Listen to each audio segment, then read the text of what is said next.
Hi hello नमस्कार. तर मी प्रियाज किचनमध्ये तुमचं सगळ्यांचं मनपूर्वक स्वागत आहे. तर आज आहे महाशिवरात्री. तर महाशिवरात्रीच्या सगळ्यांना खूप खूप शुभेच्छा. तर आज आहे सगळ्यांचा उपवास, मोस्ट ऑफ सगळ्यांचा उपवास असतोच. तर आज आपण उपवासाला खमंग अशी पुरी कशी बनवायची ते बघणार आहोत. तर ही पुरी बनवताना मी कुठेही साबुदाणा किंवा भगर आणि शिंगाण्याचं पिठाचा कुठेही वापर केलेला नाही आहे. अगदी तर टम्म फुगलेली अशी उपवासाची पुरी कशी बनवायची ते आज आपण बघणार आहोत. तर मी त्याच्यासाठी इथे 2 बटाटे घेतलेले आहे. बटाटे उकडून घेतलेले आहेत मी आणि त्यांना आता खिसून घेत आहे. आपल्याला खिसणीने खिसून घ्यायचे बटाटे छान सगळे. तर तुम्ही बघू शकता इथे मी सर्व बटाटे खिसून घेतलेले आहेत. त्याच्यामध्ये मी 1 वाटी इथे केळीचं पीठ घेतलं आहे. केळीचं पीठ तुम्हाला इझिलीही कोणत्याही दुकानामध्ये मिळून जाईल.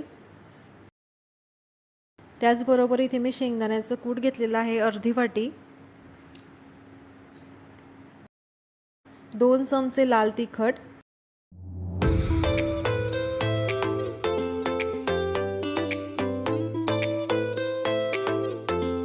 चवीप्रमाणे मीठ,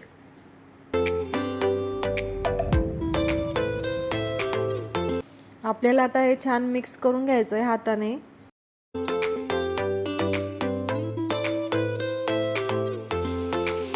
आपण कणिक मळतो त्याप्रमाणे आपल्याला हे मळून घ्यायचं आहे सगळं. अगदी परफेक्ट अशी ही पुरी बनते आणि एकदम नरम ही पुरी अशी तयार होते. एरवी साबुदाणा खाऊन खाऊन सगळ्यांना कंटाळा आलेला आहे. तर नक्की तुम्ही ही पुरी अशी या प्रकारे बनवून बघा. तर नवीन असं काहीतरी ट्राय करून बघा. पीठ मळून घेतलेलं आहे तुम्ही बघू शकता. आता मी तेल लावून घेतलं आणि तेल लावून छान मळून घेतलं आहे.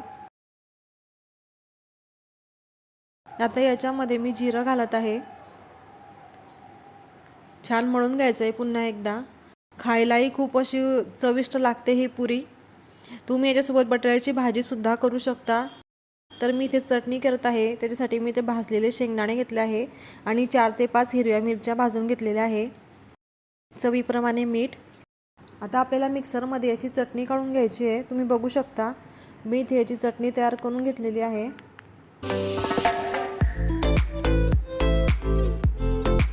खूप चविष्ट अशी ही चटणी तयार होते.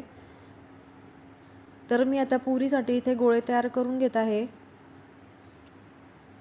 थोडंसं हाताला पीठ लावून घ्यायचं आहे आणि छान असा गोळा तयार करून घ्यायचा आहे. आपण एरवी ज्याप्रमाणे पुरी तयार करतो त्याचप्रमाणे आपल्याला ही पुरी तयार करून घ्यायची आहे. तर मी ते पीठ लावून लाटून घेत आहे. खूप नरम अशी ही पुरी तयार होते. तर माझ्याकडे इथे एक झाकण आहे. त्या झाकणाने मी असं गोल आकार काढून घेत आहे.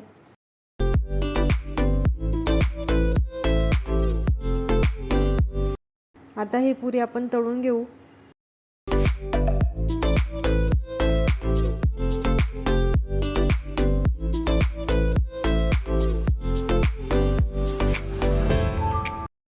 तुम्ही बघू शकता अगदी किती सेकंदाच्या आतच ही पुरी आपली फुगलेली आहे.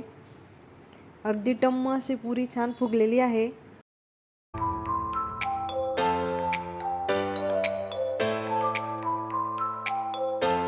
दिसायलाही अगदी छान आणि हलकी फुलकी अशी पुरी तयार झालेली आहे.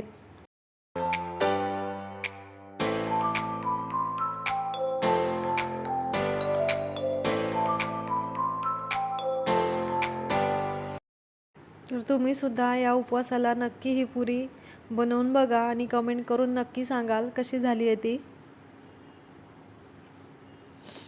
ही पुरी तुम्ही चटणीसोबत किंवा बटाट्याची भाजीसोबतही खाऊ शकता किंवा अशीच खाल्ली तरीही चालते. छोटे मुले तर अशीच खातात. तर छोटे मुलंही खूप आवडीने खातील उपवासाची ही पुरी. किंवा तुम्ही त्यांना एखाद्या वेळेस वेगळं काहीतरी म्हणून असं डब्यामध्ये टिफिनमध्ये ही पुरी देऊ शकता.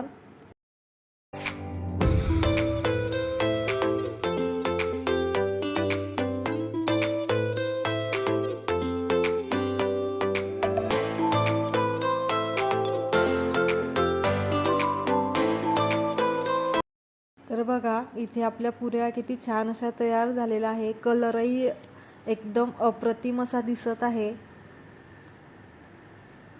तर नक्कीच या उपवासाला सगळ्यांनी ही केळीच्या पिठाच्या पुऱ्या नक्की बनवून बघा. आणि रेसिपी आवडली असेल तर लाईक करा, शेअर करा आणि चॅनल सबस्क्राईब करायला विसरू नका. धन्यवाद.